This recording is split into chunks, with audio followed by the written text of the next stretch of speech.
Hello and welcome to the Doofcast, the official variety podcast of doofmedia.com. My name is Scott Daly, and to continue on with this podcast, turn to page 332. To eat a sandwich, turn to page 48. I'm Michael, and you choke on a sandwich and die. The end.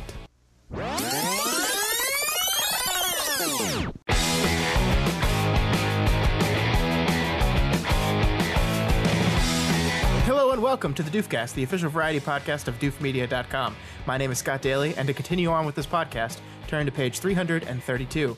To eat a sandwich, turn to page 48. You choose to continue with the podcast. What a wise choice. Indeed. This week on the podcast, we are going to take the latest Black Mirror Netflix event called Bandersnatch and kind of use that, Michael, to talk all about the idea of interactive narrative and in the ways in which this can help the idea of storytelling and some of the ways in which it hurts it. I think this is a talk that you and I have had like offline several times in the past, but we've never actually sat in front of microphones and talked about it. And like this Black Mirror thing felt like a perfect opportunity to do so. Right. Yeah. It's usually been from the opposite angle, which is video games that are trying to be like movies. Whereas Black Mirror Bandersnatch is really one of the first movies that's trying to act like a video game.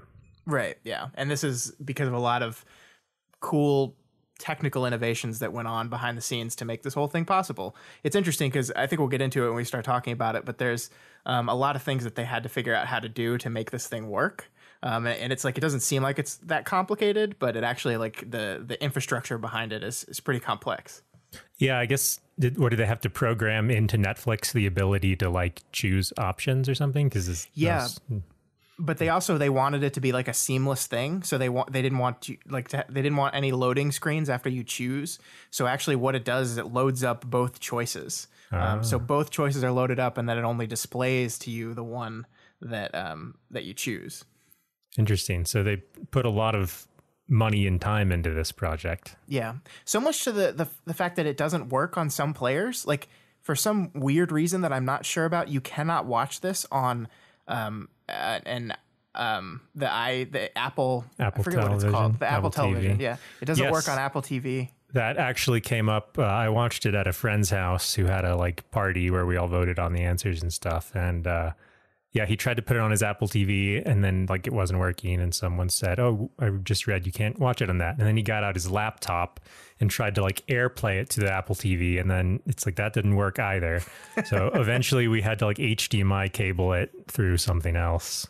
Yeah, it's like people are having to go back to old players because some of the newer things it doesn't work on, which that's very confusing. I don't know why they would decide to do that, but yeah, I don't know if this was on Apple's end, who was just being jerks about it, or probably they're competing with Netflix. I heard it didn't work on the Kindle, the Fire Stick either, though. So I don't know. Yeah, but anyway, I ended up being able to watch it, and it seemed to work pretty seamlessly. Yeah. So we're going to be talking all about that. We're going to move into maybe talking about those old choose your own adventure novels. We're going to do that video game talk as well. Talk about some of those interactive narrative video games where they make choice actually matter. And I think that's going to be a good conversation. I think it's going to be fun. Yes. We got some talking about storytelling through non-conventional, because this is really a fairly young type of storytelling. I mean, the choose your own adventure novels have been around for a while, but those kind of reached their full potential quite quickly. But with video games, with interactive story video games, those have evolved a ton, and a lot of them are getting really, really good. And from the other end, I mean, the Bandersnatch, I thought it was a fun experience, but I didn't think it was ultimately that satisfying. But maybe there's some room there to have some really cool ones come out in the future now that the technology exists on Netflix. And was Bandersnatch popular? Do you think it was popular enough that they'll do something else? It's tough to know because Netflix is really weird with that. They released information on Bird Box, but just to brag, just to be it's the most watched movie of all time or whatever it was. What was their stat on that? Yeah, it was their the most downloaded. They said 48 million individual accounts watched it or something ridiculous like that. And I look, I'm not saying that they're outright lying, but does that count clicking play and then being 2 minutes into it and going, nah, because it probably does. Yeah, I mean, it didn't. It's weird, dude. It was just because like of the Sandra Bullock effect or something, because I wasn't really that intrigued by it. It seemed pretty gimmicky. It was just this weird, I think it was this weird like conflagration of events. Like it came out right before Christmas, so people were off of work and school. Yeah. Sandra Bullock was in it, so I think like and she's fairly well known. This whole garbage Bird Box challenge, was this like some horrible marketing campaign that Netflix secretly started on it? Because it's not. It's way stupider than most of the other challenges. It's like, wait, drive a car blindfolded? What? I think the cynical person in me says, yes, it was absolutely some sort of viral marketing effect. But I mean, the thing about this, the reason the movie's popular is because a segment of Twitter like went crazy with the memification of the movie. They were just like in the days after the movie came out, like there were like hashtag Bird Box, like memes all over Twitter, and I think that just kind of spiraled into the Bird Box challenge. And that, like the thing is, the barrier to entry is so low because everyone has a Netflix account. Like the minute you catch wind of something on the internet, you're just going to be like, all right, I'll check this out. Yeah, I guess so. Unless you're a really contrary person like me. Yeah, of course. I watched it. It's fine. It's not that great. It's was like a Quiet Place better? Yes, A Quiet Place was better. It was a worse version of A Quiet Place. Yeah. Yeah. Anyway, we're not here to talk about Bird Box. We're here to talk about interactive narratives because I wish I could control the narrative of Bird Box because I would make it better, but I couldn't. Yeah. So I think a good place to start. Did you ever read those Choose Your Own Adventure novels that were popular in the 80s and 90s? I did. I think I very distinctly remember like getting several of them from the library, and I know I owned a few that my mom would buy me. And they're ones of varying lengths, right? There were like kid-sized ones, and there were slightly longer ones as well. Yeah, I think there was one that series that was literally called, I think, Choose Your Own Adventure, and that was like a brand, and I think different authors wrote under that brand and so forth. But I remember getting them from the school library and like really wanting to like them because it's like, oh, what a cool idea. I can choose but because they were basically the same thickness as a normal book and there was however many branches, every story was so just like unsatisfyingly short and incomplete because you can't have like a whole, it'd be like a masterpiece to make complete narrative arcs for all of the adventure lines. You know, they all just like end in stupid ways, like you eat choke on a sandwich. And so I kind of stopped reading them. I never got that into them because even though I like really wanted to like them, they never were that great. Yeah, there's just very little opportunity within that medium to tell a really complex, interesting story, like with characters, like real characters. Like it was always like very surface level, just like I guess the movie or the book's thought, since you are the one controlling the story, it's going to just kind of like insert you into the narrative, and therefore the character that you're reading about doesn't have to be defined at all. Like I don't remember anything about any of the characters I read in any of these books. Yeah, I mean they're just kind of like a series of things that happened usually. Right. Right.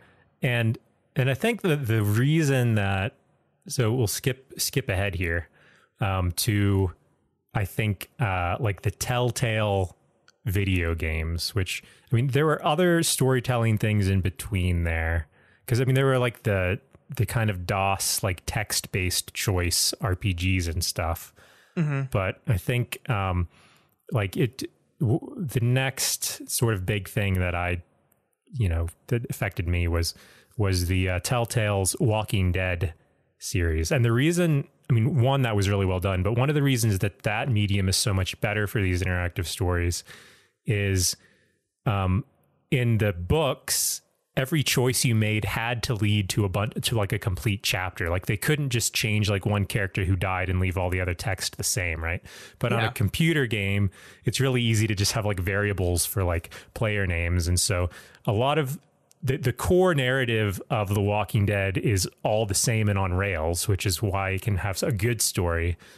But done cleverly, they make it seem like your small choices are having a big impact. And in some cases, a small choice can have a big impact. Yeah, I completely agree. And one of the other things I think that a computer game has over the book is, I mean, I don't know about you, but every time I got to a choice in the book, I stuck my finger in the pages, I flipped to one of the choices to see if it was gonna be my death. And if it is, then I just flip back and made the other choice. And you can't, like, in a computer game, they can actually like lock you into your choices, right? Like there's no way. I mean, I guess like maybe some games how you can like save scum your way out of a choice, but in the Telltale game specifically, you couldn't.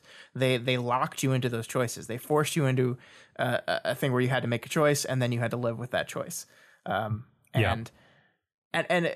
I think that adds so much to it, where you feel like the choices have weight. And when we get to Bandersnatch, we're going to talk about the decision in that to not do that. That kind of like, it's a medium where they could lock you into the choices, but they don't. And none of the choices in The Walking Dead lead to a premature game over, because if like any of your choices, well, I mean, they kind of do, but because it's a game, like it's, you lose and you get to play it again in those situations. Yeah. But you know, in the books and so forth, it's like you make the wrong choice and you just die in an unsatisfying way, where, you know, the arc wasn't completed or whatever.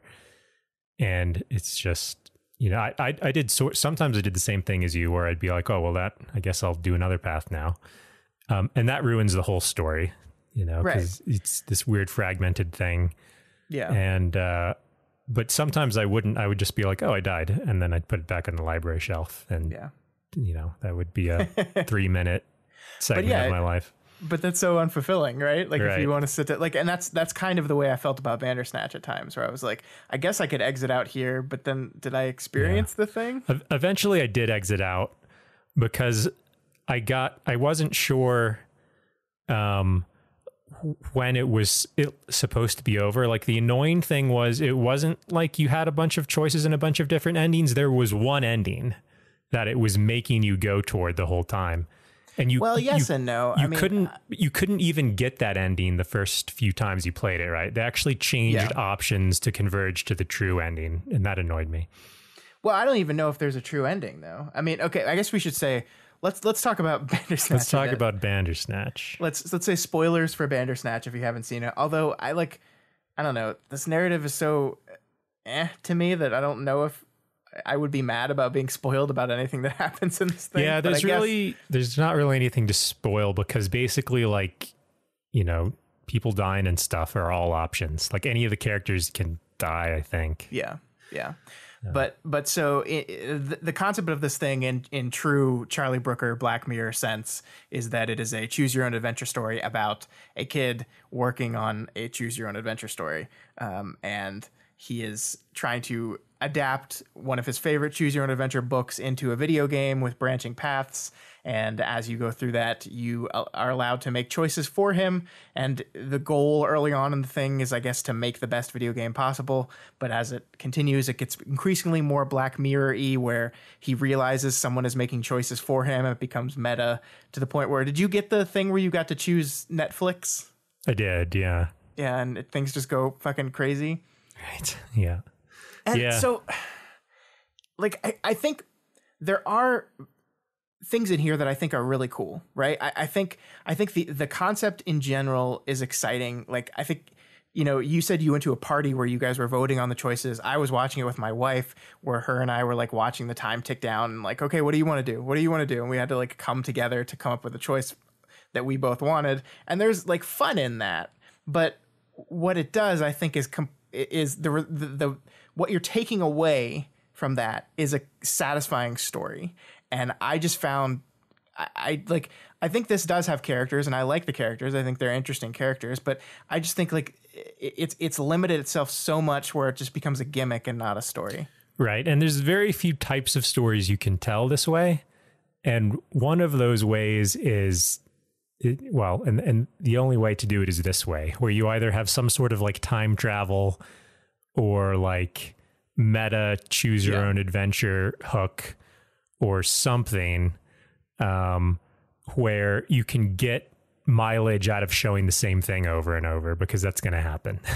Yeah. And it tried to do it in good ways. Like, I liked where like the fast forward recap thing got like faster the further you went into the thing. But there are moments in the story where you chose the wrong thing. Like, I think I remember when I chose for the main character to be the one that jumps off the balcony when you go up and meet the programming friend. And then you have to listen to the entire scene again. You have to go through the entire scene again. And like, if there were little subtle changes, and there in some cases I think there were, but in most of it you were just watching the same stuff over again. And in a choose your own adventure book, you just skip over that. Like, you don't have to when you made a bad choice and went back to the page before you made the choice, you didn't have to read that whole chapter again. You just went to the end of it and made the different choice. And that's what I'm talking about, of it like leading you toward the true ending, because it's not like you get to go back to any of the decision trees. Like, it takes you back to a specific decision tree. Yeah, it chooses the decision trees you get to go back to. Yeah. And so if you get too far down one of the bad endings, you have like a lot of bad endings to go through before you get back to like a reasonable ending. And so, I got bored watching some of the same things over and over, but there were, there were some decisions that were kind of cool as a decision. Like, at one point, you kill your father, and then you can like bury him in the backyard or chop him into pieces, and it's a pretty gruesome choice to make. Yes. And it's just like, oh god, I don't really want to choose. All right, I guess we'll chop him up this time. Yeah, I appreciated those ones where the choices were actually hard. Like, there's one like about halfway through where you're frustrated at programming the game, and the two choices you're given is destroy your computer or throw water on it. Right. And you're like, oh god, I don't want to do either of those things. And, and those, I think those are the highlights of the experience for me, where it's like, it's got you hemmed into two bad decisions and you really don't want to do either, but you have to. And I thought that was at least satisfying from a story perspective. Yeah. And they made it like that too, because it's like the main character's being forced to do stuff against his will, and he doesn't have control. And they're kind of doing that to you too, where it's like you have to do, and neither of those things actually happen anyway. Yeah. Well, they kind of trick you, right? Like, you pick throw water on your computer, and then the character actually stops himself from doing it, which, I don't know, that feels kind of like a cheat to me. I guess like I was relieved because I didn't want him to destroy his entire. It's kind of a cheat. I mean, they kind of took the story when they broke all of the like breaking the third wall endings, though, were pretty unsatisfying, I thought. I mean, it was funny the first time when the psychiatrist like breaks out the nunchucks or whatever the heck. Yeah, when your choice is between yeah and fuck yeah. Yeah, and they both are the same basically. Right.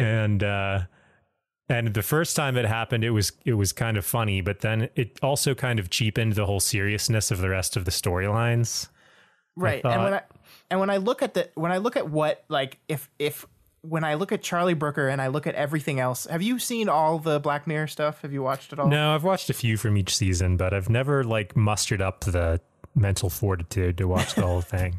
That's fair. I've watched them all, so I feel like I have like a pretty good idea of Charlie Brooker's style. And what I feel like the ending, that if he was just writing a story, I feel like the ending he would have picked is the one where you go make the decision to die with your mom, where you go back in time and you make that decision. That was the true ending. Right. That feels like that's the true ending, right? Because that's the most tragic, like really depressing one. And that's what Charlie Brooker likes to do. But like, I think you're right that it like, the Netflix stuff is fun, right? It's hilarious. Like, having a kid in the 80s say, what the hell is Netflix, will never not be funny. But yeah, I mean, it does kind of hurt the thematic goal with what you're doing, which involves like this idea of choice and given the opportunity to make those choices, how would you change your life? But yeah. I just didn't like. My wife got really frustrated with it. Like, we plotted through to the end, and I went back on my own actually and went down some other paths because I was just curious. But she was just like, this is frustrating me. I don't actually feel like I have control. And I think that's what he was going for, right? Like yeah, they give you the option of choice, but it's all a lie. Right.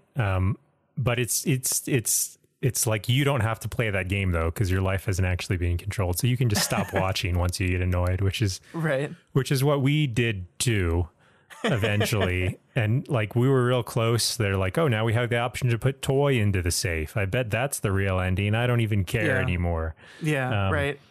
And by the time you've seen the same scene 3 or 4 times, your emotional investment in it just isn't there anymore.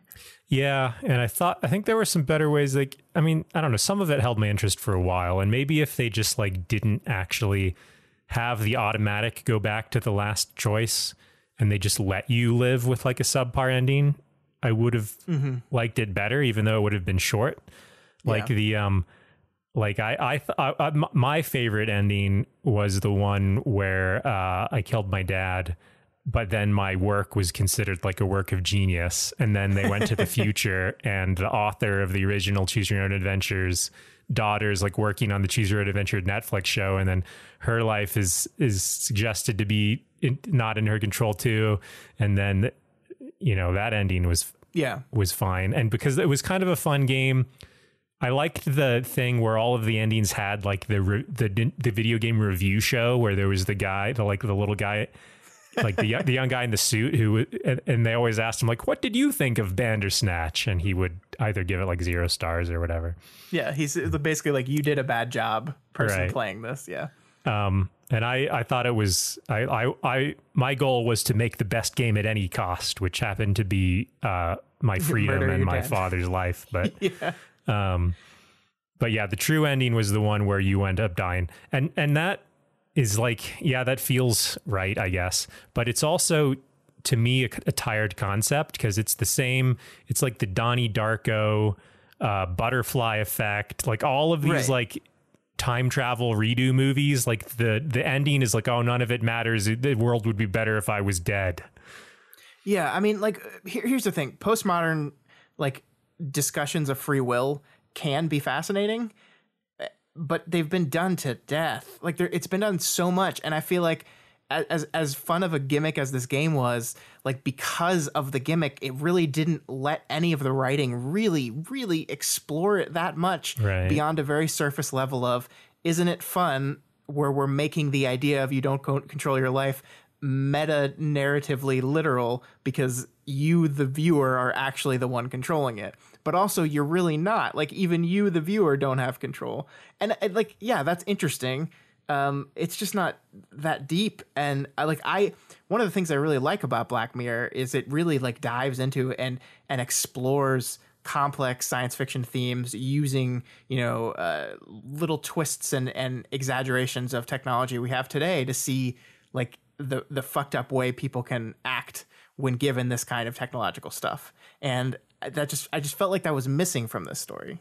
Yeah, I think if I'm put my finger on a couple of things that didn't quite work out is like, so for me, any good storytelling has to have like compelling characters. And this show kind of did, you know, like we get to know the main character quite a bit and it's pretty interesting. He's got his little backstory and he's clearly like had issues because he's, you know, at the beginning of the story, he's seen the psychologist already and his dad's always worried about him and stuff. And you get kind of interesting pictures of the other characters, but I think what needed to happen to like keep you invested in all of the little dead end paths was like each of those paths should have revealed some new interesting thing about one of the other characters. Whereas in fact, like most of them were literally just dead ends where you didn't really get any useful information. And I think that's one reason why it was really unsatisfying. Yeah, I think that's a good way of putting it. I agree with that. That, you know, there were some that gave you information about characters when you got to know more about your programming buddy. But for the most part, those characters are pretty hollow and not very fleshed out. Like the psychiatrist, you really don't know anything about her. Your dad is very minimally characterized. Right. And it undermines the psychologist when they have the choice where she turns into a ninja or where it's like revealed that it's all like a set in a show. Yeah. And because all the choices are supposed to be like different versions of the same reality. So that basically means that all of the paths are the set of a show. And then it's like, oh, well, I don't care about that then. Yeah, but I mean, I think that's true, but I think that's not how they were treating it. Like, I think they were treating the different choices as actual different realities. But that's not how it feels when you're playing it, right? It's like, I get you. It's like, yeah, this is the choice that I made, and this is what would have happened if I'd made that choice. And it's not like, you know, choosing one thing there would have like suddenly created a world where it was all set. It's just like, well, it all feels like it's a set the whole time. Another cool thing that they could have done, And I thought this was where they were going with it, because the very first meaningful choice I made, besides like the cereal or whatever, was like, do you want to get a team of people working for you to make this video game? And so, like most people, I think I was like, yeah, I think that's why my character was here. So yeah, I'll do that. And then nope, that's wrong. Yeah, and then it's like, oh, the game didn't have vision, so it sucked. And then what happens is, one of the first scenes of the movies is Stefan, the main character, taking pills, right? But then what happens in this ending is he gets up off the couch and he's like, well, guess I'll have to try again. And then it brings you back to the choice. And so my brain thought what was happening was like, this is like a time travel movie where when he takes the pills, he goes back in time, or the pills are like somehow related to like whatever's happening to his body because he keeps going back in time to try to get this game right. Mm-hmm. And that was a really intriguing thing. And then it turns out that was just like an accident. It's weird to me still that he said like, well, I guess I'll have to try again then. And then it gave you another choice. Because it seemed like he was aware of that he could like change the past or something. Yeah. I mean, I actually I got excited when I realized the meta way the story was going. Like I got excited when I heard that. I got excited when, what is the other guy's name? Why can't I remember his name? The programmer, Colin? Yeah. I think Colin, there you go. I got excited when he said like wrong choice and made it seem like he was aware of what was going on, right? Like I was like, oh, it's going to be a choose your own adventure story that's meta about the choices, and there are characters aware of the choices going on. That's interesting, and I feel like it never lived up to the excitement of that concept. And then the cool other thing they did with that is when you restarted that bit again, he was doing things differently. Like he like heard of the book and he knew about and then it's like, oh, this is another person with my superpowers who's going to become my rival. Yeah. And if the time traveling thing was like a game where like sometimes like Colin outsmarts you and like steals your game or something, and sometimes you outsmart it, like that would have been a fun bunch of choices, I think. But the choices that you ended up making were all like, none of them felt like, you never felt like you were winning anything. It's just like, well, I guess I'll choose one or the other. Yeah. Well, that's very Black Mirror. There's no winning. But I agree. Like Colin, like when he sees you the second time around, when they basically force you into making the wrong choice, he sees you the second time around and he says, haven't I met you before? And yeah, he's saying things differently and acting differently. That's exciting. Right. And it never paid off on that. And it's like, it's so funny because I think of the review for the game you get the first time around, where it says, the game felt shallow. The branching paths didn't feel like they branched enough or they were satisfying enough. And that's how I feel about Bandersnatch in general. The review of the worst game review you get from that guy at the end of one of the wrong paths is how I feel about the show. Yeah. And I mean, there's just like, there's a lot of potential. And I think, we've already talked about some of them, where like I feel if there's like a game you were playing the whole time that would help keep you engaged, or if you learned a little bit more about like the true story every time you did it instead of getting a bunch of dummy endings. Yeah. Or there were like when there was the choice of like you jump off the building or he jumps off the building, then that was kind of a weighty decision, because at that point you're still not really aware, like they haven't broken the rules enough where you still feel like this matters. It's like, oh, am I going to die? Yeah. Is he going to die? What's going to happen? And then pretty soon after that, I think is where it kind of went off the rails and I stopped feeling like the decisions had any weight to them. Yeah.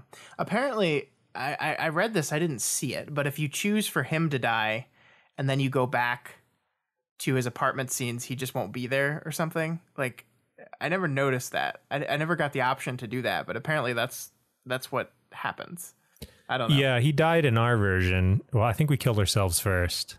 Yeah, so did we. Then we went back and he died, and then like everyone was just commenting how he was missing and no one had seen him. Yeah, that's what happened to me too. I didn't see anything about like he just wasn't in a scene or something. Yeah.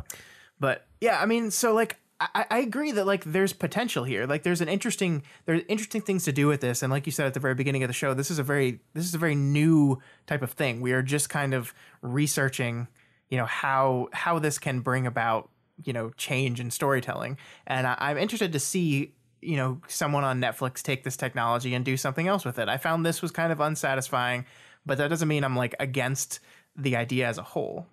Right. Yeah. I mean, the more we talk about it, the more like kind of ideas I have that might have worked better. Maybe not. I mean, maybe I'm not saying that I know how to do this and other people don't, but yeah, there's definitely a lot of potential there. And, even the ending, like that, the whole Donnie Darko butterfly effect ending of like killing yourself and the best path is where you never existed. It doesn't have the same weight here because you're making the choice for him.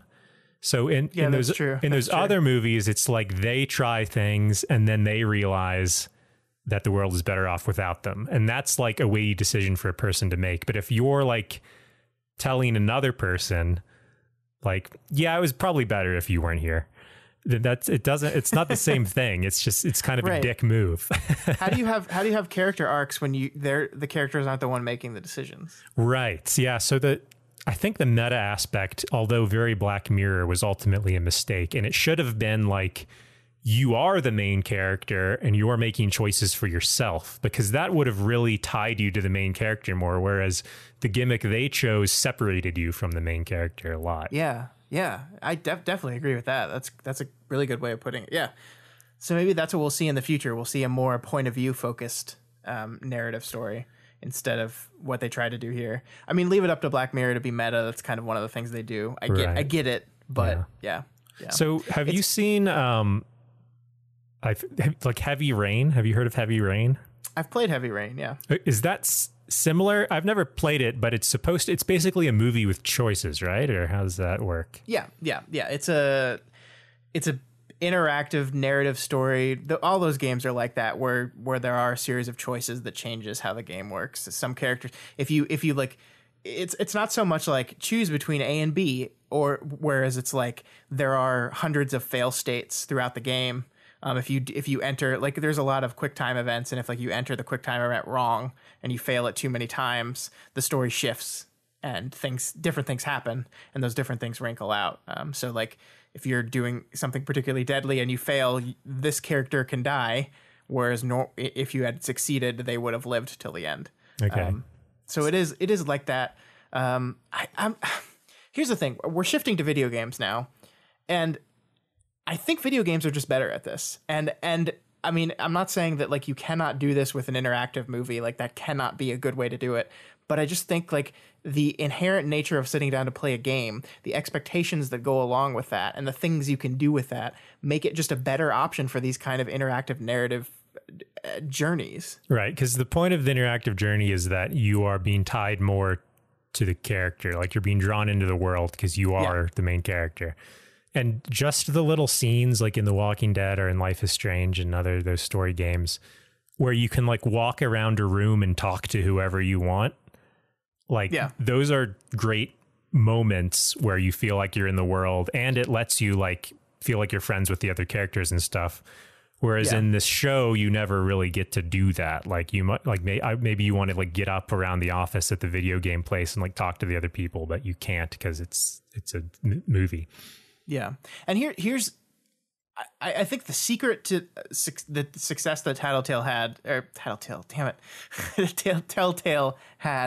rest in peace, Telltale, was that it's actually really just a narrative. And the choices do change things, but the story is the story. And what that game did so brilliantly was made it feel like you are having complete control of everything, even though you aren't. Right. Because, I mean, like, here's the thing about these stories. Like, you never have 100% control of everything, right? Because things have to happen. We don't have time to make unlimited disconnecting paths of different things. Like, there's no possible way. So things are going to head towards a certain way eventually. Like, I am playing the first chapter of Life is Strange 2 with my wife right now, and your dad's gonna get shot at the very beginning of that story. No spoilers. I haven't played it yet. Well, it's like the instigating moment of the story. Like, that is going to happen no matter what, right? Because that's the story.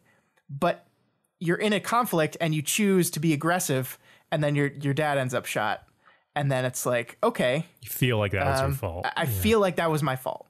I chose to be aggressive there. That was my fault. Even if the other choice would have ended the same way, it feels that way. And it's an illusion. And if you think about it for more than 30 seconds, if you like really sit down and think about it, the illusion falls apart. But if the story is engaging enough, you forget, or right. you at least put it to a different part of your brain. And you can make the same things feel very different. Like in The Walking Dead, you can kind of either willingly adopt and look after Clementine and she likes you, or you can do it more begrudgingly.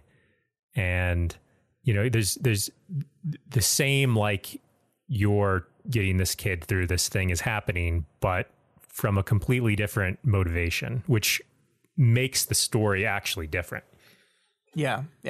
And like, I think one of the good things they do, first of all, I mean, deciding who lives or who dies is an inherently interesting choice, but it becomes doubly interesting if they've done a good job of characterizing these people where you like them. Right. Especially when they make you hate people too. Like that's I think the thing that the season 1 of Walking Dead did so well is they had characters that you really liked, and they had characters that were like dicks to you. And if you made certain choices, they would be even more like dickish to you. Like the narrative is always going to end that at the end of this chapter, you're going to have to choose between these two people, who lives or who dies. But your attitudes towards them were based on how you responded to them and therefore how they responded back. So like, while the choices were limited, your personal attitude towards the characters is not. That's unlimited. Like it's based on how you went through situations. So there's a character that I'm thinking about in Walking Dead season 1 that I can't remember their name right now, but he was such an asshole and I hated him. The old guy? Yeah. Yeah. And at one point you have to choose whether you're going to help him out or not. And like, that choice has weight because all of your previous interactions behind it have weight. Right. And even though that choice was always going to be presented, even though that was always a path that you were going to go down, your choices determine how you're going to deal with that choice. And what's also important is that, like, no matter what your choice is, both of the resulting things that happen have weight to them, right? It's not like one is the bad choice where, you know, he just kind of like dies randomly or something. It's they both kind of add different things to that person's character and his character arc. Like, all the characters have arcs. Yeah. And I mean, I think the little game design element where they added, you know, Clementine will remember that or something, right, was actually really intelligent. That was great, because every time that comes up on screen, you're like, oh God, have I disappointed her? Yeah. Have I made her into a monster?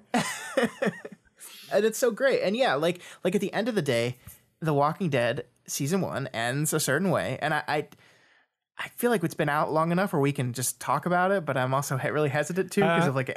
I don't think we should, because maybe some people will go back and play it as a result of that, and I really think they should, because it's just so brilliant. It's a beautiful game. It's one of the best video game stories I've ever experienced in my life. Yeah. And for it to be one of those branching narratives, interactive narrative choice games, and to still emotionally affect me the way it did, is a testament to the storytelling is going on here. And it's like the only time that I felt this invested in a story that had these branching paths.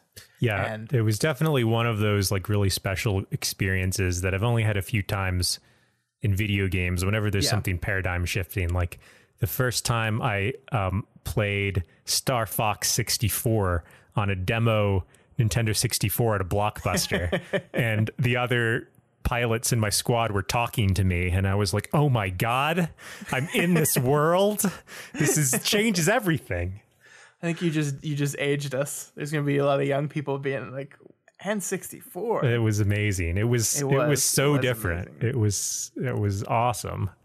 And this was kind of like that too, just because like video games had good stories before, but this was just like a really next level way of telling it, that was like directed and everything.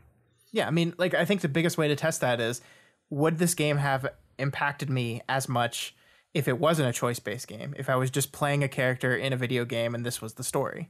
And I think the answer is no, because like The Last of Us is a great game. I like that game a lot. I think it's very brilliantly written, but it did not make me feel like Walking Dead season 1 made me feel. It's a very different type of game.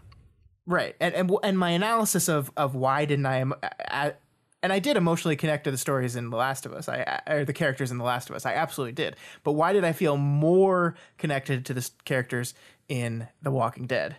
And the answer that I have to search for there is because it was me, because these were my choices, because this is the path that I chose to go on, and this is what happens at the end of my path, even if it's an illusion. It's a very scripted experience, which is not it's not a negative critique. It's like, it's why it worked. It's because it is like one of the first examples of a video game that's actually a movie or some other type of medium that's, you know, just telling the story. Because like, for instance, I never played The Last of Us because I for some reason they don't sell it at the one store that sells things in Durango. And well, I don't think you don't have a PlayStation, do you?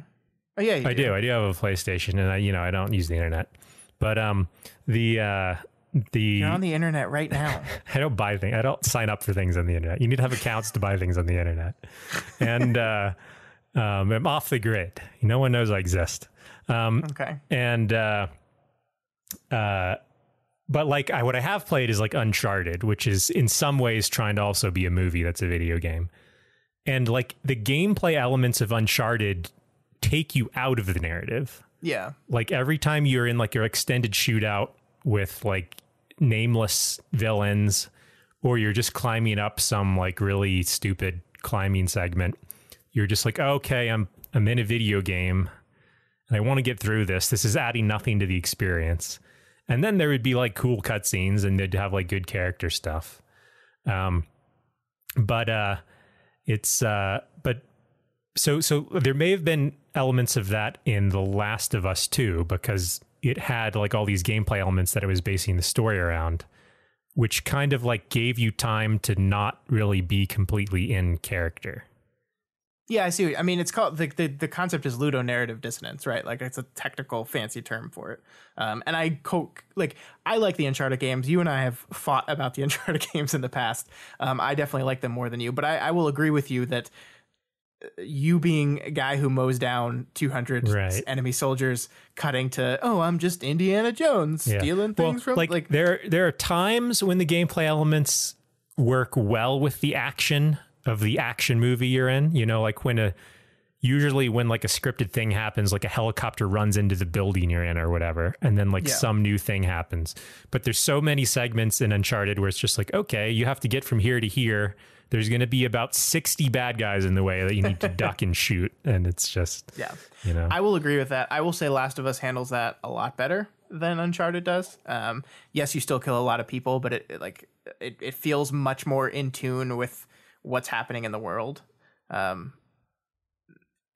But I still think Walking Dead is better at it, and I do think it's this interactive storytelling part of it, this choice driven storytelling part of it, that makes it work for me. And like, it's not, the thing about this is like, people look at Black Mirror and they say, oh my god, interactive narrative, like this is the new thing. It's never gonna be the new thing. Like, people are still gonna want stories told to them. Like, you don't want every story to be an interactive story. That's not what people want or need. This is basically like that time that 3D movies tried to become a thing. Right. But I mean, I still think there is a place for them. And I think, you know, as much as I would love, like, I love movies are my thing. I would love movies to explore this place and get really good at it. I just look at the world of video games and I just see so many examples of how they are doing this better. And they are like, it's like that's what a video game is. Like, a video game is like, how do you put interactivity into a narrative? And so if you're going to make a movie that has interactivity, then it does just seem better to make a video game. Yeah. So there we go. Video games are better at pretending to be movies than movies are at pretending to be video games. Also, every movie based on a video game ever has been awful. That's not true. Name one.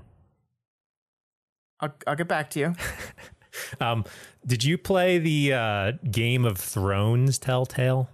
That is not one of the ones I played, no. The only Telltale games I've played are Walking Dead Season 1, 2, and Wolf Among Us are the only ones I've played. Yeah, I played 1, 2. Yeah, I played those 3, and then also Game of Thrones.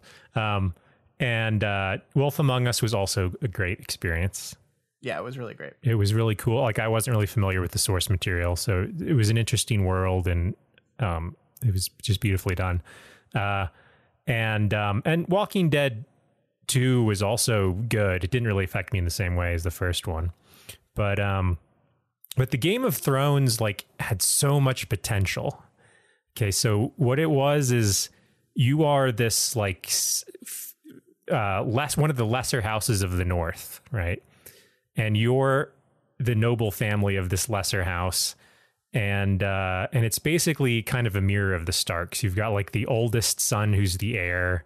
You've got like the eldest daughter who's going to be married off and so forth, and some younger characters and a estranged son who's like a mercenary in the free lands or whatever. And your house is in trouble at the beginning, and like everyone kind of has to, all of the characters who are you of the family have to kind of like band together to save your little land bit in the North. And so the daughter is like politicking with, Marjorie, Tyrell, and King's Landing, and like you're trying to hire a mercenary army with the one son, and all of these great things are all building up to the final episode, which is where like, this one person is going to attack you, and have you gotten enough help? Like, have you politicked your own army from King's Landing and so forth to help it? And all of these things. And will you win, and will your family survive, and so forth? And it was all set up so great. And all they had to do, it could all be linear. All they had to do was have like a few different things that could happen in the last chapter, right? Based on your choices. But only one thing could actually happen. And it was just this massive wasted opportunity where you could have had the whole game scripted with these little events that have one outcome or the other. And the only time it needed to make any impact was in the final chapter. But it just didn't. It's very frustrating to me that it wasn't as awesome as it could have been. It makes me wonder how these interactive narratives, like I think, the conceit, the conclusion of a story is really important. Yeah. In general.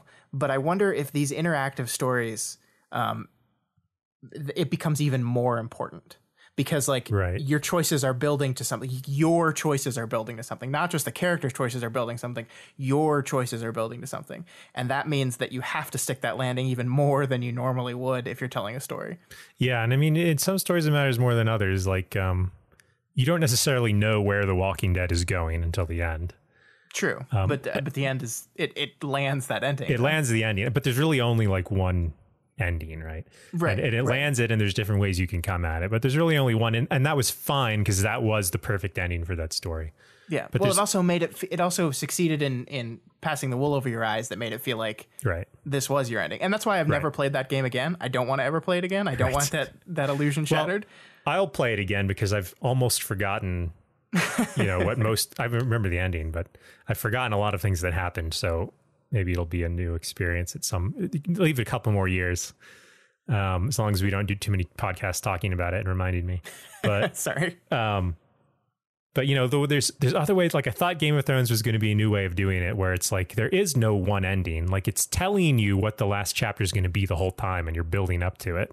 But you'll have, complete say. Like, there's endings where you failed in all of the things, and your house gets destroyed in a cool, tragic ending. Mm-hmm. Or there's endings where you nailed everything and you win at every turn, and there's another ending, and there's endings where it's a little more mixed, where you win but at great cost, and there was nothing. They were promising something the whole time, and they didn't live up to their promise. Yeah. Well, that's why they're no longer a company. Yeah, I mean, it's not. But. Well, I don't know exactly. It seems like there are a lot of weird, shady things about the way that place was run. Yeah. But Telltale is gone now. So there's a hole in this whole type of video game production now. A hole that I think the guys behind Life is Strange are filling. Are there any other game? I mean, like the David Cage Quantic Dream, I think is the name of the company that does Heavy Rain and all those. They're doing their own kind of version of it. Do you know of any other games that are really trying to explore and push forward? Any that were the same, like this Telltale was its own thing. Like all the Telltale games were had this similar feel to it. Yeah. That I definitely haven't gotten from any other series. I mean, I think all video games are telling stories better and better and in their own unique ways. And Life is Strange is another one that's worth talking about because that's another game that affected me, emotionally, I think. And it does it in a different way because it's not like a grand fantasy story. Like Walking Dead is fun because it throws you into this zombie apocalypse world, which is, just a fun world to be in a fantasy way. But Life is Strange is just like, kind of true to the title. It's just like, it's just life and it's strange. And like in the first one, you have like the time rewinding power, which is just like basically how they make it the mechanics work in the game. Yeah.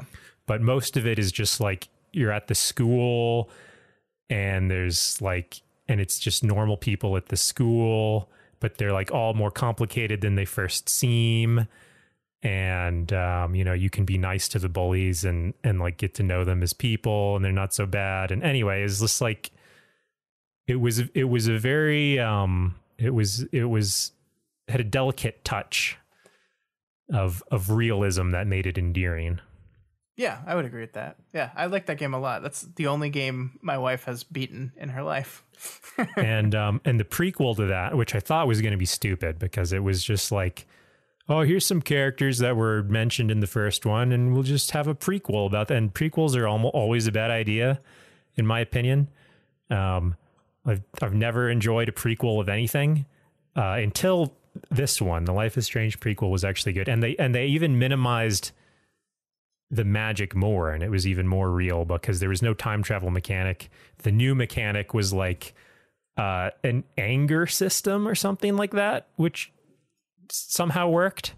But but yeah, I really like all those games, and I'm waiting for Life is Strange 2 for more chapters to be released because I don't want to forget about the previous chapters when I move on to the next ones.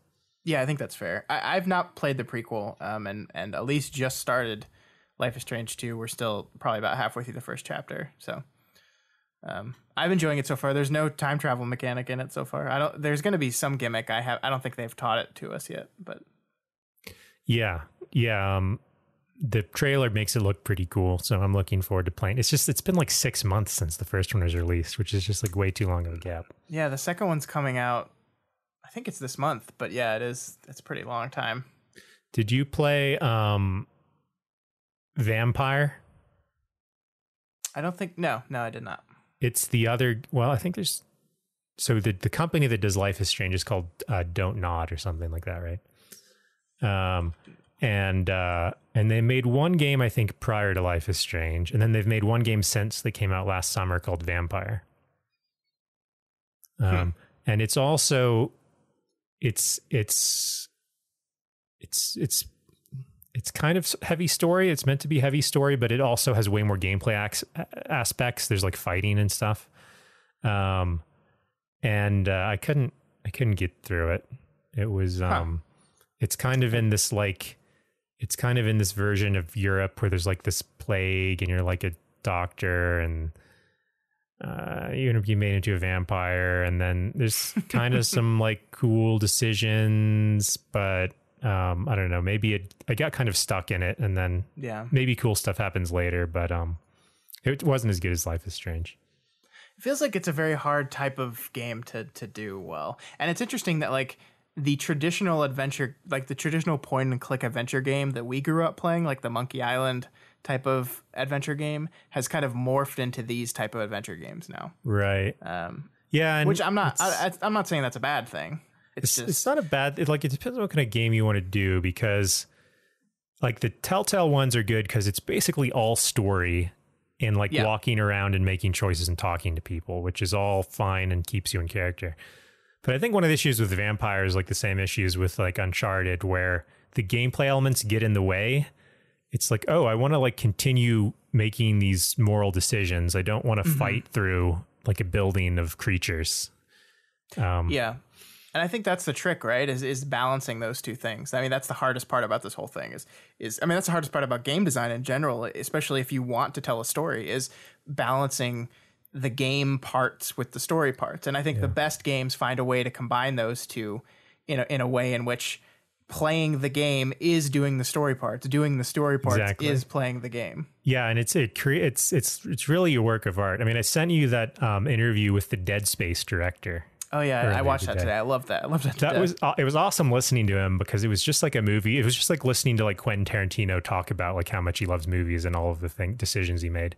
And Dead Space is a game where it's like an action game with shooting, but it's all like nothing is random. It's all like carefully crafted into the narrative. So you never feel like it's getting in the way. It's all like every enemy that appears in some weird place adds to your horrible situation. Yeah.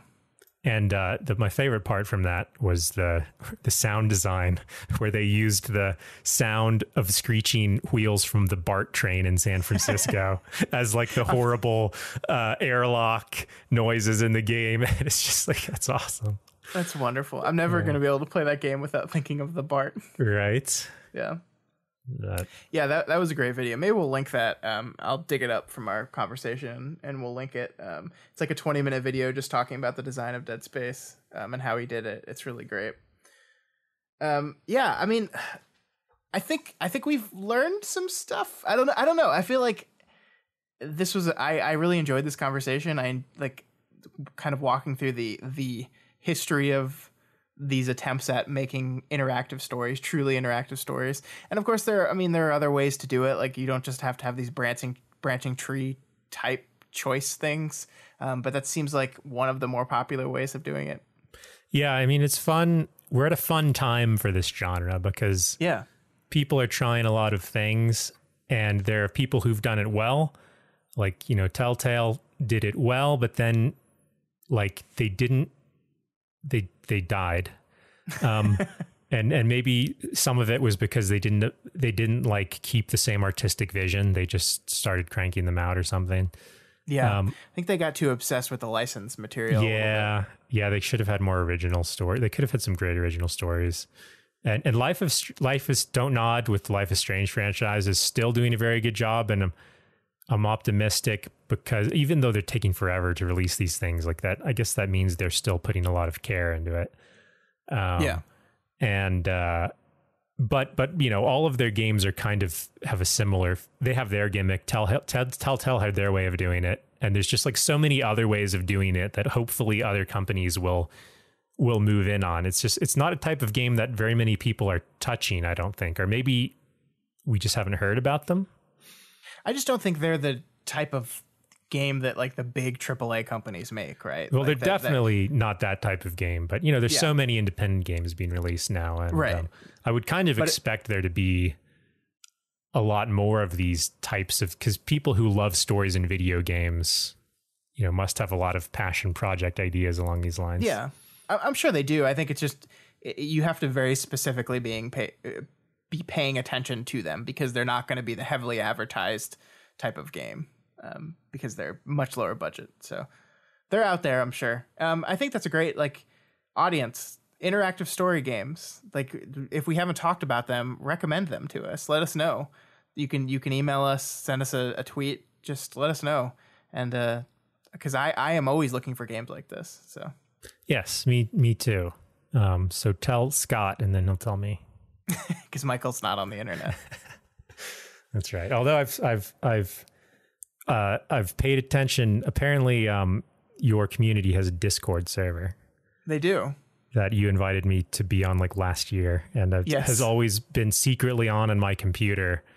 That hasn't told me it was logged in, which is why I don't make accounts for things. But I have, because of your wonderful StarCraft tournament, I've been paying attention to that a little bit. I know you talked in one of the channels for the first time yesterday. I was so surprised. It was both scary and exhilarating. Are you doing okay? I'm fine. Okay, good. I'm glad. They love you, Michael. The fans love you. Right. But yeah, I guess that's all I have. I think that's all of the interactive things that I can think of that are great. Yeah. Black Mirror, disappointing. Telltale, great, but gone. Yeah. Video games are the place to do interactive stories, people. Charlie Brooker should direct a video game. He's probably never considered it because he's probably like doesn't know what video games actually are. He probably just thinks they're like, Halo. Probably. But, you know what his response was to people who didn't like Bandersnatch? What? His response was, fuck off, go do something else then. which is kind of wonderful. Yeah, that's fair. I mean, I'm glad he'd made it. I mean, it's a cool thing to do. And there were things in it that worked. And it's clear that he cared about it and everything. But I just think that to me right now, the more satisfying way of doing it is with video games. I would agree. And that's why we have Doof Plays, where I'm going to be playing games like this as much as I can. Excellent. I'm about to start a game. It's not an interactive narrative. Well, I guess I don't know. It depends. Return to the Obra Dinn. Have you heard of that one? No. I'm going to play that soon. What is it? What is that about? It is you are like sent out to a ship to investigate what like a ship disappears and then suddenly like shows up and you're sent out to investigate. Just like Dead Space. Yeah, but it's like a on the water ship. A ship. It's weird that the first place my mind went was a spaceship. But okay. But it's basically like you're trying to solve, like it's kind of like you're playing a big game of Clue where you're trying to figure out, like everyone on the ship is dead and you're trying to figure out how they died. Okay. And if someone who caused it or what was the cause of death, who they were, and that kind of stuff. So it's like a puzzle game. Gotcha. But I heard great things. I'm going to be starting playing that pretty soon. Doof. One of the things I wanted to talk about, Michael, was it's the new year. And with every new year, everyone has New Year's resolutions. And I thought, I always have like focused like New Year's entertainment resolutions where I want to do specific things in the world of books and TV shows and movies. And do you have anything like that? Is it something you do, or are you just like, nah? No. I only ever did resolutions once. Didn't go well. It actually went well. I mean, you did the rule of 3 where I had 3 resolutions, and one was to achieve a certain rating on online blitz chess. Oh, I remember that. I remember you played a lot of chess that year. I played a lot of chess that year. I signed up for like a chess.com membership, which gives you access to like cool daily chess puzzles and stuff, which are nice. And I may have blogged about it every once in a while or something. I don't remember. I feel like it kept you guys updated somehow. Yeah, on our super secret Just Friends blog, yeah. And anyway, I didn't end up making my actual goal, but I improved a lot, and it achieved the goal of just like making me play chess more and like think about how to get better at chess and stuff. Yeah. And then my other goal was like learn a new song on guitar every month, which is pretty easy, really. It's just like it just stopped me from playing the same songs over and over and over. And then the other one was to write a novel, which, if you remember, that's the year I did NaNoWriMo, because I went the whole year without writing the novel. then in November, I was like, well, I guess I better write a novel. And I did complete the novel, and it wasn't as long as whatever NaNoWriMo's official 50,000 word requirements are. And it wasn't something that I imagine I'll return to, but it was a sense of accomplishment that I'd actually completed a story. For sure. And so I think it was fun, but that was a year where I didn't have like a lot of other professional responsibilities and so forth. Sure. And so now that my career aligns well with my goals, I don't really need to make resolutions, because if I don't meet the things I want to do, then various negative consequences happen. So that's fair. Yeah. But I think done right, they're good. Well, anyway, I've talked at length about, you haven't told me what your resolution is. No, I mean, I just love the idea of resolutions. Like, I know, like you can resolve to do anything at any time, right? Like you don't need New Year's, but we are human beings, and we like, the feeling of the new year feels like a time of new opportunity.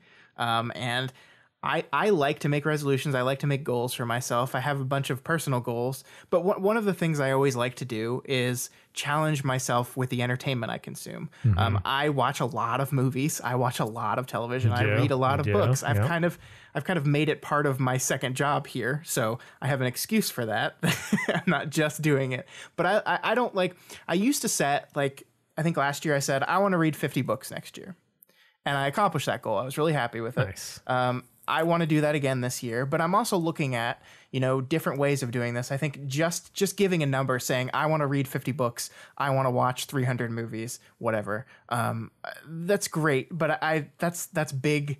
It's long, it's nebulous, it's not focused. So I've been looking around as I set to make my goals. I've been looking around for specific challenges for, just beyond just a resolution to do X, like to tailor it and focus it a little bit. And one of the things I found is there's this podcast I listen to called Reading Glasses, and they made a book challenge for 2019.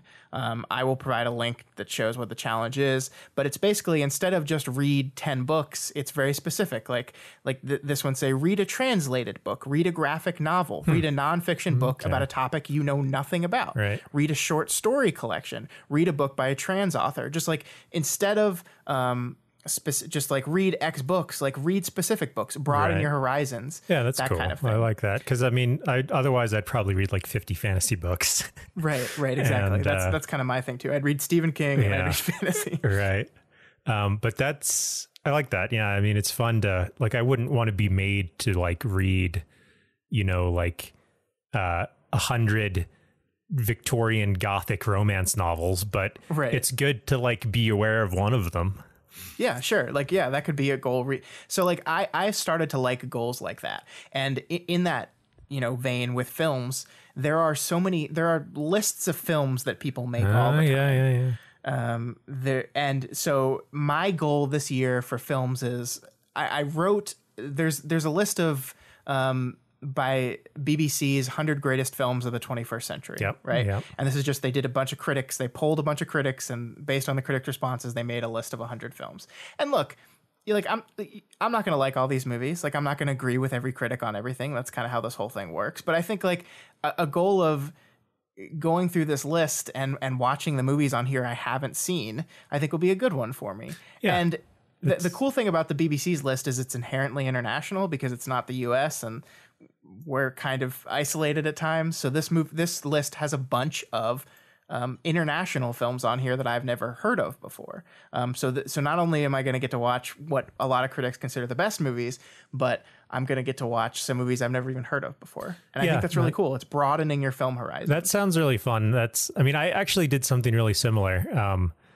If you remember, our mutual friend Nathan lived with me for a while, 7 years ago or something.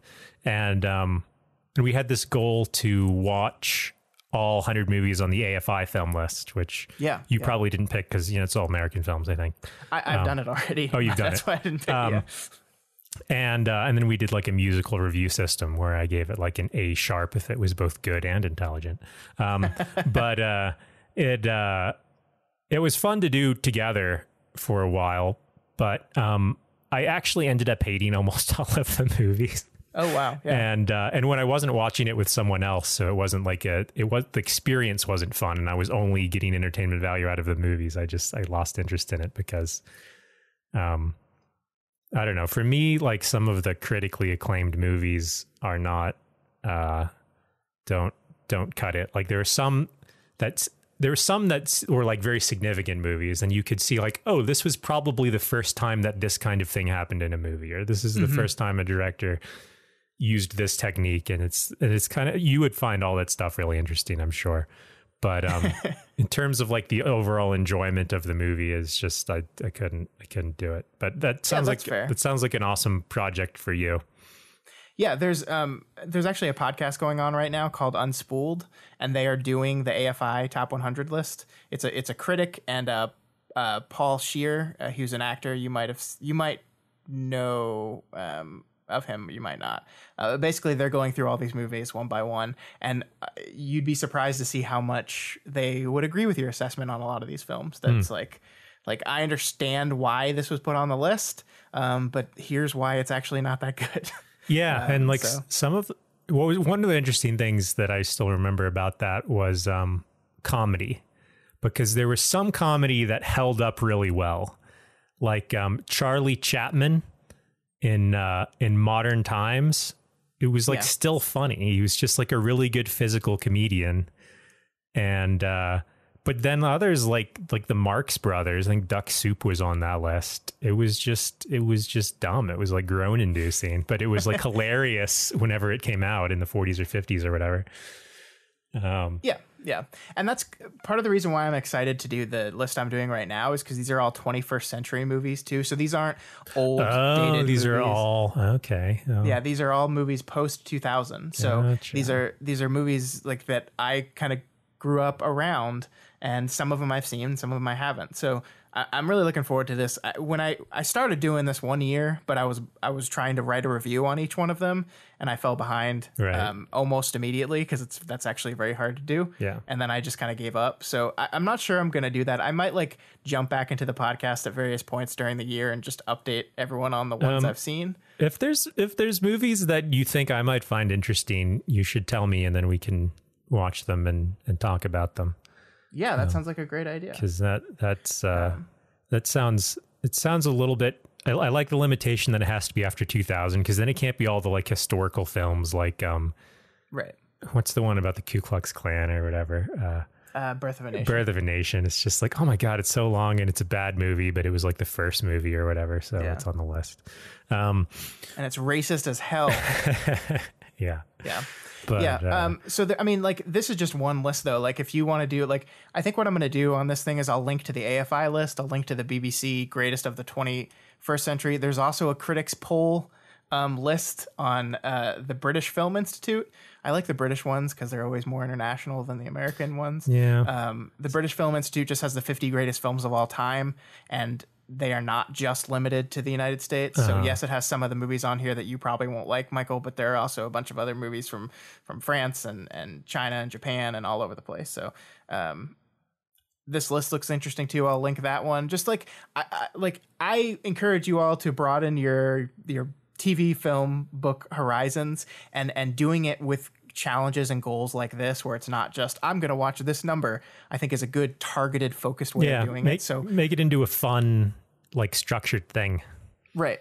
So I'll share all this with you guys, and if you decide that you're going to take up any of these things, let us know how it's going. I love to hear about how people are going with their goals and their challenges and stuff. So feel free to share it with us. Having people to discuss it with helps too. Like having it's like when Matt and I do so-called writers, and it's like probably wouldn't write a short story every week on our own, but it's fun because we're counting on each other to have one and talk about it and stuff. Yeah. All right, so those are my entertainment resolutions for 2019. We'll see how those go. I also on top of the reading challenge, I also said, Scott, I want to read 60 books this year. 60 books. I'm upping it. Upping it by 10. Were you reading? Did you just read every night, or did you have some days where you had to cram, or did it not feel hard to get in the reading at all, or how did it go this last year? It really depends. There were like 50 books is 4 a month, right? Roughly 4 a month. There were some months I read 8. There were some months I read 2. It just depends. I had like a good 2-month span there during the year where I was reading every night before I went to bed. And I would say, I'm going to read 100 pages of whatever book I'm reading before I go to bed, which varies in how long it takes based on, what type of book it is. But that worked for me well. I mean, right now I'm kind of slow because I'm busy with so many other things. Like I'm working on stuff here and trying to catch up on some video games that I hadn't been playing. I go on waves, right? Right. I go on a wave where I just get like obsessed with reading, and I'll just do nothing but read for a month or so, and then I'll kind of slow down on it. But did that a little over the summer when I had time.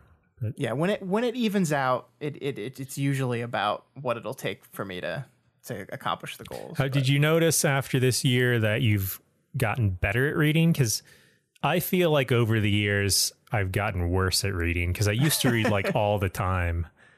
And then because, like we live in this whatever world we live in now, there's other things to do besides read. Yeah. It's like I have to I have to basically force myself. Like I put my phone away from me because like I feel I am addicted to my cell phone. I will admit that, and I feel the draw to see what's going on my phone, or on the internet or what have you. So I have to kind of disconnect, and I have like one of my traditions is every Saturday morning I go to a coffee house right down the road from here and just sit there for a couple hours, just with nothing else, just a coffee and a book and read. So that really helps. But yeah, you have to be thoughtful about it. You have to, and that's kind of why I set goals for myself. Like if I say I'm going to read 100 pages a day, then I feel like I have to do that. And if it's like 5 o'clock in the evening and I'm behind, then I have to like focus and say, Scott, you've got to get this done. But yeah, it is. There's so many things, right? There's so many things and distractions and stuff happening at all times. So many distractions and I don't know. There's like some. I don't know if it's because I've gotten worse at comprehending things, but there's some books that are just like hard to read. Maybe they've always been hard to read. Have you ever tried to read like Tolstoy?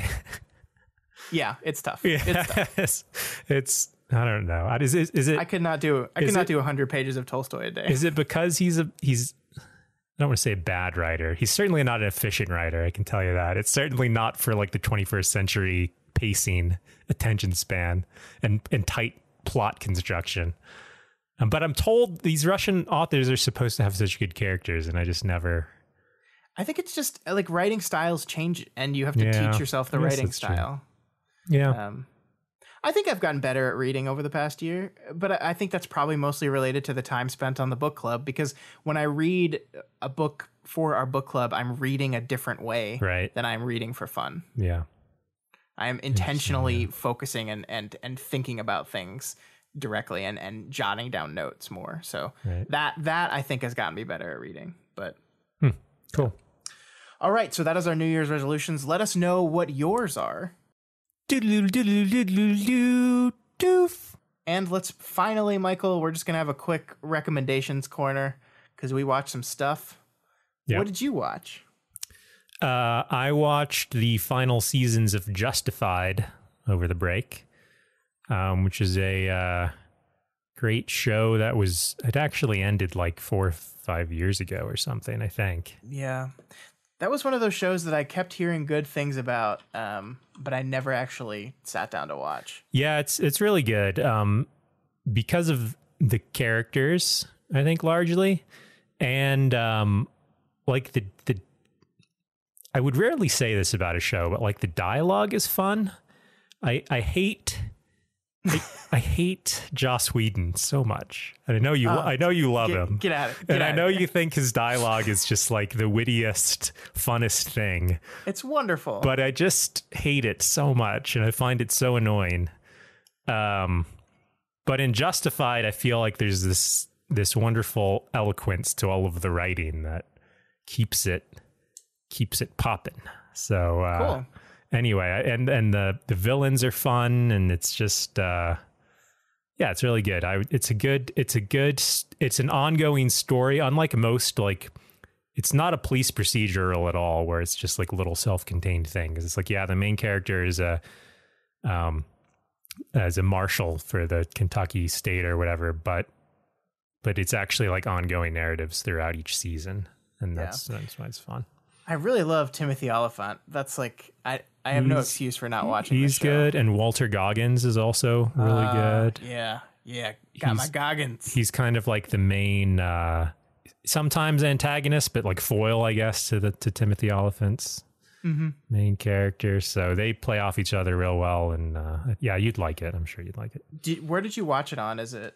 It's on Amazon Prime. Oh, cool! So, the whole thing, yeah. Yeah, all the seasons are on there, so they're all good. They're all good. They ended it while it was still popular because the creators were like, "We don't want this to go on too long and get bad." I love when they say that. Yeah. My thing I want to talk about is also on the Amazon Prime. Oh. It's actually, I think it's an Amazon original series. It's called Forever. It is a 30-minute comedy that stars Fred Armisen and Maya Rudolph. And I think your entertainment, your enjoyment of the show is largely based on what you think of Fred Armisen's type of humor. I think Fred Armisen is hilarious. I love him so much. I thought Portlandia was so funny. So this is kind of my bag.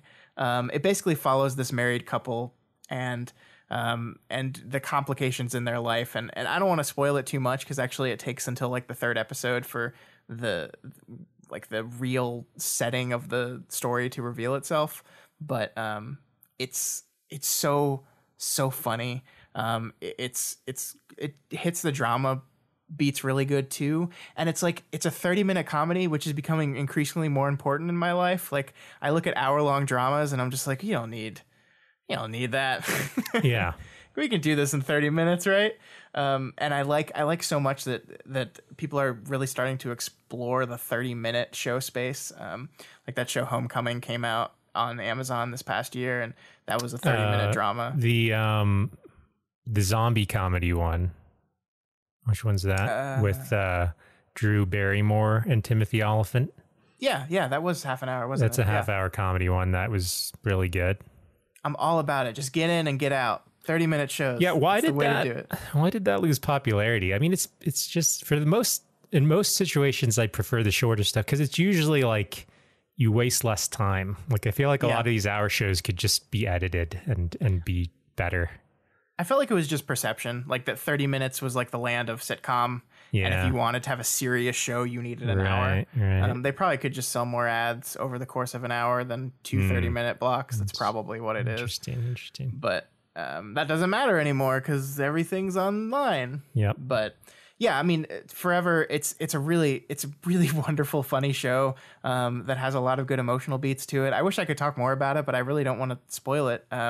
But like, yeah, if you like Fred Armisen, if you like Maya Rudolph, you're going to love the show. I haven't laughed as hard as I did at one of the jokes in this show. It's so fun. Like, I could explain the joke to you and you'll be like, why is that so funny? But it's just Fred Armisen. It's just his style of humor and how he delivers the humor. It's so good. So there's only 8 episodes. They're 30 minutes long. That's not a big time commitment. And that's on Amazon Prime right now. Cool. So that's my recommendation. And that's it for the show. That's all we had for you guys this week. If you guys have any opinions on interactive narratives, on New Year's resolutions, on either of the 2 shows that Michael and I talked about here at the end, you can reach out to us via email at doofmedia@gmail.com or over on our Twitter account @doofmedia. And if you are not already subscribed to this podcast, we encourage you to do so and make sure you never miss an episode. You can find us on iTunes, Stitcher, YouTube, Google Play, and pretty much anywhere else podcasts can be found. And if you like the show and want to support us, you can become a patron of Doof Media by heading on over to patreon.com/doofmedia and pledging $1 a month or whatever else you can afford. Just that $1 a month pledge gets you access to that amazing Discord that Michael is now a part of. Because you talked on there once, so you're now a member of the community, Michael. Yeah, I don't. We'll see. Also, there's a bunch of other great patron-exclusive content, so head on over to patreon.com/doofmedia and check that out. All right, Michael, thanks for coming. This was a great show. I'm glad we got to talk about this. Matt, of course, wasn't unable to attend this week, but we had a good show without him, and he'll be back next week. Yes, thank you for inviting me. Always, sir. All right, everyone. We will see you all next week.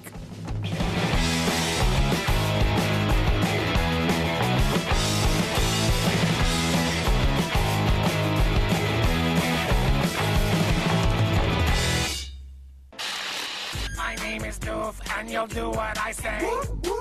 My name is Doof, and you'll do what I say.